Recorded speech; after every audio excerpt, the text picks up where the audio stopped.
విద్యార్థుల్లో హర్షం వ్యక్తం చేస్తున్నారు. డిప్యూటీ సీఎం పవన్ కళ్యాణ్ కృషితో నిధులు మంజూరు కావడంతో విద్యార్థులు, కూటమి నాయకులు ఆయన చిత్రపటానికి పాలాభిషేకం చేస్తున్నారు.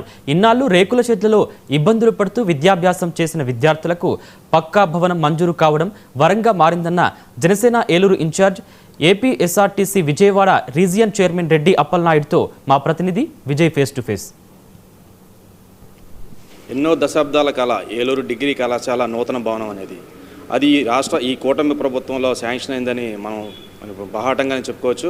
అంటే ముఖ్యంగా ఏదైతే పవన్ కళ్యాణ్ గారు పర్యటనలో భాగంగా ఏలూరుకి గవర్నమెంట్ కాలేజీ అయితే ఉంది, కానీ డిగ్రీ కాలేజీ దానికి శాశ్వత భవనం లేదని ఇక్కడ ఉన్నటువంటి విద్యార్థులు అదేవిధంగా నాయకులు కూడా పవన్ కళ్యాణ్ గారు తెలియజేయడంతో పవన్ కళ్యాణ్ గారు చొరవ తీసుకుని ఇప్పుడు ఏలూరు డిగ్రీ కళాశాలకే నూతన భవనాన్ని శాంక్షన్ చేసిన విధంగా చర్యలు చేపట్టారు.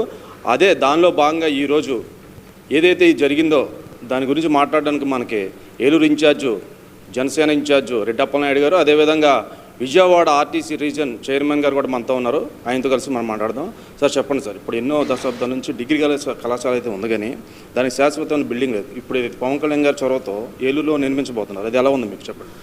అంటే ఏలూరు హెడ్ క్వార్టర్ ఉమ్మడి పశ్చిమ గోదావరి జిల్లాలో కానీ లేదు ఇప్పుడు హెడ్ క్వార్టర్లో కానీ చాలా దశాబ్దాలుగా ఏలూరు గవర్నమెంట్ డిగ్రీ కాలేజ్ అనేది లేదు. అది చాలా చరిత్ర కలిగినటువంటి కోటదెబ్బలో ఉన్నటువంటి జూనియర్ కాలేజీ. దాంట్లో ఎందుకంటే ఇక్కడ ఉన్నటువంటి కార్పొరేట్ సంస్థలు ఏతున్నాయో ఇక్కడ ఏలూరు హెడ్ క్వార్టర్లో గవర్నమెంట్ డిగ్రీ కాలేజీ వస్తే వాళ్ళ యొక్క వ్యాపారాలు పడిపోతాయి, ప్రైవేట్ కాలేజీలన్నీ కూడా దెబ్బతింటాయి అన్నటువంటి ఆలోచనతోనే ఏలూరు డిగ్రీ కాలేజ్ శాంక్షన్ కాకుండా అడ్డుకున్నాయి. ఆ పరిస్థితిలో 2008లో డిగ్రీ కాలేజీ శాంక్షన్ అవటం, శాంక్షన్ అయితే అయింది, కానీ ఆ రోజు ఉన్నటువంటి ప్రభుత్వం స్థానిక ఉన్నటువంటి ప్రజాప్రతినిధుల యొక్క నిర్లక్ష్యం దారుణంతో వ్యవహరించడం వల్ల దానికి ప్లేస్ కేటాయించకపోవటం, నిధులు కేటాయించకపోవటం, ఆ రోజు నుంచి అక్కడ ఉన్నటువంటి విద్యార్థులు స్టూడెంట్స్ అంతా కూడా మరి స్టూడెంట్స్ ఆర్గనైజేషన్ల నుంచి అనేకమైనటువంటి సంఘాల నుంచి పీడిఎస్ కావచ్చు, ఎస్ఎఫ్ఎస్ ఇతర సంఘాల నుంచి కానీ అక్కడ ఉన్నటువంటి ఉపాధ్యాయులు కానీ ఎంతో ప్రయత్నం చేసినప్పుడు కూడా ఏ రకమైనటువంటి ప్రయోజనం జరగలేదు. దాని మీద 2021లో అక్కడ ఉన్నటువంటి స్టూడెంట్స్ అంతా కూడా సంఘాల ద్వారా నిరాహార దీక్షలు చేసినప్పుడు 2021లో మా జనసేన పార్టీ తరఫున నేను అక్కడికి వెళ్ళాను. అక్కడ వాళ్ళందరికీ కూడా మేము సంఘీభావం తెలియజేస్తాం.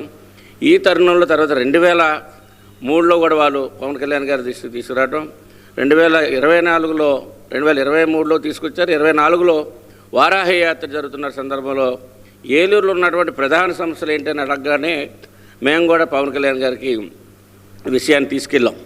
ఎందుకంటే ఏలూరులో డిగ్రీ కాలేజ్ శాంక్షన్ అయింది, విద్యార్థులు ఉన్నారు, కానీ వారికి శాశ్వతమైనటువంటి భవనాలు కానీ కనీసం కూర్చుంటానికి టేబుల్స్ కానీ ఏవి లేవు. వారందరూ కూడా చెట్ల కింద కూర్చొని చదువుకునేటువంటి పరిస్థితి ఉంది. ఈ రకమైనటువంటి పరిస్థితి విద్యార్థుల పట్ల ఈ రకమైనటువంటి నిర్లక్ష్యం ఉందని చెప్పి మేము చెప్పాం. మరి అదేవిధంగా ఏలూరులో జూట్ మిల్ విషయం, ఇతర మా అండర్ గ్రౌండ్ డ్రైనేజీ విషయాలు కానీ ఇట్లాంటివన్నీ కూడా తీసుకెళ్ళినప్పుడు తర్వాత 24లో వారాహి యాత్ర సందర్భంగా జనవాణి కూడా నిర్వహించారు. దాంట్లో కూడా విద్యార్థులు, ఉపాధ్యాయులు కూడా వచ్చి వాళ్ళ యొక్క రిప్రజెంటేషన్ ఇవ్వడం జరిగింది. ఆ తర్వాత కూటమి ప్రభుత్వం వచ్చిన తర్వాత మరి ఆ యొక్క విషయాలపైనే పవన్ కళ్యాణ్ గారి దృష్టికి కూడా ఈ యొక్క డిగ్రీ కాలేజీ ఏలూరులో ఉండకూడదు అని ఈ డిగ్రీ కాలేజీని ఏరియా ప్రాంతాలకు తరలించడానికి కూడా ప్రయత్నం చేసినటువంటి తరుణంలో రీసెంట్గా మరి అక్కడ ఉన్నటువంటి విద్యార్థులు, ఉపాధ్యాయులు అందరూ కూడా మరి మా జిల్లా ఇన్ఛార్జి మంత్రి గారి దృష్టికి తీసుకురావడం, అదేవిధంగా ఏలూరు స్థానిక ఎమ్మెల్యే దృష్టికి తీసుకురావడం, ఈ విషయాన్ని జిల్లా ఇన్ఛార్జి మంత్రి గారు కూడా మళ్ళీ పవన్ కళ్యాణ్ గారి తీసుకెళ్తాం. పవన్ కళ్యాణ్ గారి దృష్టిలో ఈ విషయం నిండుగా ఉంది కనుక చొరవ తీసుకొని ఎమ్మటే ఆ భవనాలకు ఎంత కావాలి, నిధులు ఎంత కావాలన్నటువంటి ఎస్టిమేషన్ చేయించి 12,60,00,000 రూపాయలు మరి అక్కడ శాంక్షన్ చేయడం జరిగింది. దాంట్లో 3 ఎకరాల 6 సెంట్లని స్థలానికి కూడా భవన నిర్మాణానికి కేటాయించడం జరిగింది. దాని యొక్క పూర్తి బాధ్యతని పవన్ కళ్యాణ్ గారు తీసుకొని మరి అక్కడ అధికారులకు కానీ అటు లోకేష్ గారికి కానీ తెలియజేసి శాంక్షన్ చేయించి ఆ నిధులు ముందు రావాలి. విద్యార్థులు దేశానికి కానీ రాష్ట్రానికి కానీ మన యొక్క జిల్లాలకి, పట్టణాల ప్రాంతాలకి మరి పట్టుగొమ్మలుగా ఉండాలి.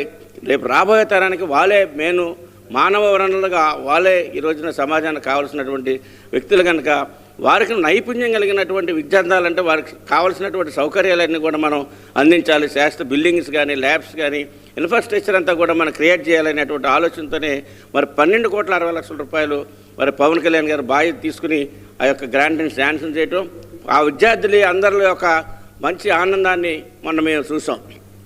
కాలేజీకి వెళ్ళినప్పుడు విద్యార్థులందరూ కూడా మరి మేము పవన్ కళ్యాణ్ గారు చేశారు కనుక వారికి అభినందనలు తెలియజేయాలి, మేము ఇక్కడ పాలాభిషేకం చేస్తాం అని చెప్పినప్పుడు మేము కూడా అక్కడికి వెళ్ళడం జరిగింది. ఆ రకంగా కార్యక్రమాన్ని నిర్వహించాం. త్వరగతిన సర్క్యులర్ రావటం అయింది. త్వరగతిన ఆ యొక్క నిర్మాణ కార్యక్రమాలు కూడా చేపట్టడం జరుగుద్ది. ఏదైతే దశాబ్దాలుగా ఉన్నటువంటి కళ నెరవేర్చినట్టు పవన్ కళ్యాణ్ గారికి వీళ్ళు ఏదైతే శుభాకాంక్షలు తెలియజేస్తున్నారో అదేవిధంగా ఆనందాన్ని అయితే వ్యక్తం చేస్తున్నారు. అంటే భవిష్యత్తులో కూడా విద్యార్థులకు మంచి అవకాశాలు ఉన్నాయి. అదేవిధంగా వాళ్ళకి ఏదైతే అవసరాలు ఉన్నాయో తీర్చడానికి కూడా జనసేన సిద్ధంగా ఉందని చెప్పి మనకి రెడ్డప్పనాయుడు గారు అయితే చెప్తున్నారు. ఏదైతే ఏలూరులో నిర్మించబోయే ఈ గవర్నమెంట్ ప్రభుత్వ కాలేజీని కూడా సక్సెస్గా ముందుకు తీసుకెళ్తారు. అదేవిధంగా దానికి మేము శాంక్షన్ అవడమే కాదు, దానికి నిర్మాణం పూర్తయ్యేంత వరకు కూడా బాధ్యత మేమైతే తీసుకుంటామని అయితే చెప్తున్నారు. కెమెరామ్యాన్ అర్జున్తో విజయ్, 99 టీవీ, పశ్చిమ గోదావరి జిల్లా, ఏలూరు నుంచి.